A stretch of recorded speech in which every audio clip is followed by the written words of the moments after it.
So you are a few days into this already and you are doing a great job. We appreciate your efforts and everything that you're doing.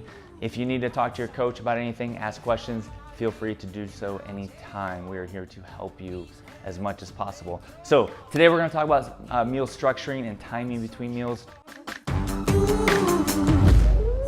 There's a lot of new research out there that has debunked the whole timing thing in terms of eating every 2 hours. So that's the first thing a lot of people think. They have to eat every 2 hours to lose weight. That's not true. And a lot of people think too that you have, when you eat more meals or eat more frequently, that it's increasing your hunger or increasing your metabolism because you are hungry. And that's not the case either. It's because your body's adapting to the frequency. So it's because of the hunger is created from how often you're eating. So your body is expecting it and you're just kind of eating very little. So we want to try and put that to an end, that thought process. You don't have to eat every 2 hours. You just don't have to do it. There's a lot of research out there that has shown that just even up to 3 meals or 2 meals a day is even optimal to lose weight. Now, we're not recommending eat 2 meals a day or even 1 or cramming all your macros in 1 meal.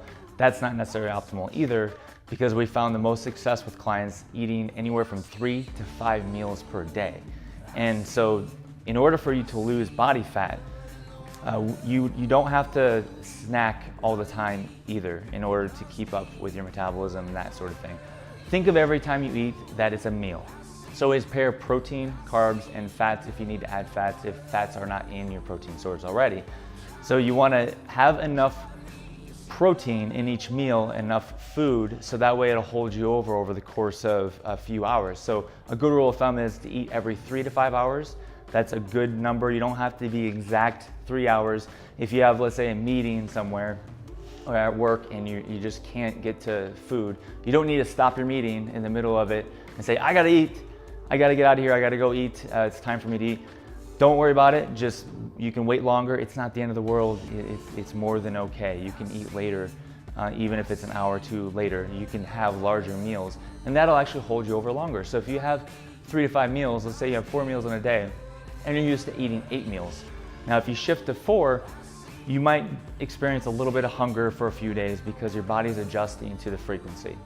But if you wait it out for those few days, you'll notice your hunger will go down quite a bit and you'll feel more full, you'll feel more satiated, and it'll be a lot better overall.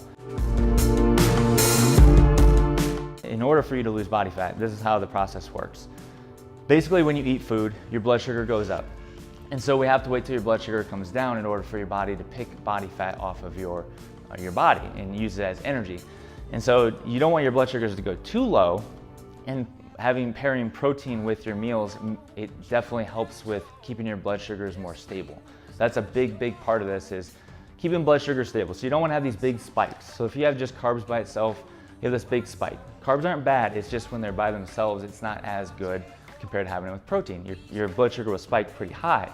But if you have protein with it, it'll have a gradual increase and then a gradual decrease. That's why you don't experience as much hunger, because hunger physiologically is actually your blood sugars being low. Your brain is telling you to eat because your blood sugars are low.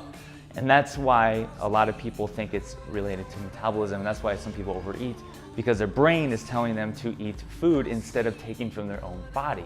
And our body is designed to stay in homeostasis and wants body fat. So it's gonna try everything it possibly can before it starts picking from its own body for energy. So keep that in mind. So that's why it's structuring between meals. Don't snack between meals. If you have, let's say, breakfast, don't have a snack an hour later thinking it's okay to do that, and then maybe an hour or 2 later have your next meal, like lunch or whatever. Don't think of it as that, because then you're hindering the process a little bit. So eat a meal, and then eat a meal, eat a meal. No snacking between, nothing, just water, that sort of thing, because you burn body fat between meals. So when your blood sugar comes down, when it gets to a certain level, not hypoglycemic, but gets to a certain level, that's where your body starts creating its own energy from your own body. Your body fat storage is to create energy to bring blood sugar back up.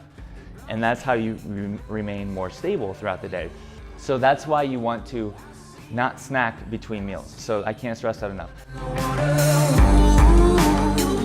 A simple way to hit your numbers and something to shoot for every meal, when we give you your macronutrients, If you haven't got them already, or if you get them in the next day or two, take your total macros of each macronutrient of protein, carbs, and fats. Take each macronutrient and divide it by how many meals you're gonna eat. So if you have 3 meals a day, divide that total protein amount by 3, total carb amount by 3, total fat amount by 3. Shoot for that number in each meal. So that way you have a guideline or something to go off of each meal. And if you go over one meal, you can go under the next just a little bit. Don't make it extreme, just make it gradual. If it's up 5 or maybe 10 total, then go down 5 or 10 the next meal. And vice versa, if you go really low one meal, go up the next meal. So that's something you can look at and kind of think about as you're preparing your food and as you're eating and looking at food labels and tracking things. So that's it for today. Keep a lookout for tomorrow because we're gonna talk about the check-in process. You really, really wanna watch that video because it's important for you to talk to your coach and get a review because it's a very dynamic process. We will see you guys later.